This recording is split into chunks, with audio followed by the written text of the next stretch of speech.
Let's talk about that experience of psychologically gearing yourself up to return to work and how that felt for you at the time. Yeah. So for me, I basically, similarly to you, I know schools, all right? As a teacher, as a primary school teacher, so I got it. I knew what to expect. All of that transition wasn't going to be, I thought, a big deal.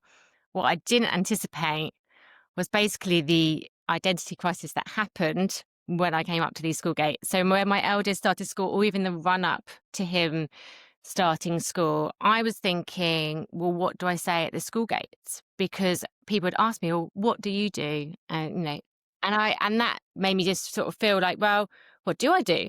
I'm a mum, and at that point, I hadn't figured out where I was going next in my career. I knew what I wanted to do, and the reason I became a teacher was to become an educational psychologist. And my plan before kids was go and do my doctorate on mat leave, go and do that part-time afterwards. I'd figure it out. I'd find a part-time role that worked. When it got to that point, I realized, one, how difficult it was to find any sort of part-time work, let alone any work that would work between the school hours. And when my eldest started school, I still had a 2-year-old at home, and he was only going to nursery maybe one day a week. So I had this sort of 5.5 hours a day. And I did sort of find a 5.5 hour a day job just before he started school. But the difficulty was that they were then saying to me, well, can you do a meeting at 6 p.m. or can you do a... And I'd spent the last 5 years becoming default parent. So there was, my husband had a big job. He worked for a company in the US. He was, out evening, so he couldn't do pick that bit of it. So I had to take all the slack around the school day. And so I was like, well, what do I do if, a job needs me, after 3 o'clock because the wraparound care isn't great and our school, all of those things. So I basically freaked out. And that's kind of where I was thinking, well, if I could, I would work between the school day. I'm so productive. I've got this time. I'm going to work my butt off because, I value, all the time that I don't have my kids, and I can get work done. So yeah, I basically freaked out. Do you know what I'd say at the school gates?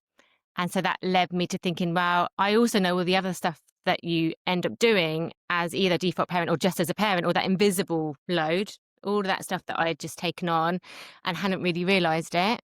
And I was like, well, even if nothing else, to highlight all of that work that goes on, whether I'm doing it within the school hours or out of the school hours, whatever it is, that work makes an impact on how much I'm able to have paid work, because I have to reduce my hours to be able to account for all of those other things I have to do. So for me, the 5 Hour Club initially started as an idea just to create a community of other people that maybe feel the way that I do. And I didn't know. I'd see my friends slowly go back to work, and I was almost jealous of them because I was like, how are you making this work? How is it possible? And I wanted that.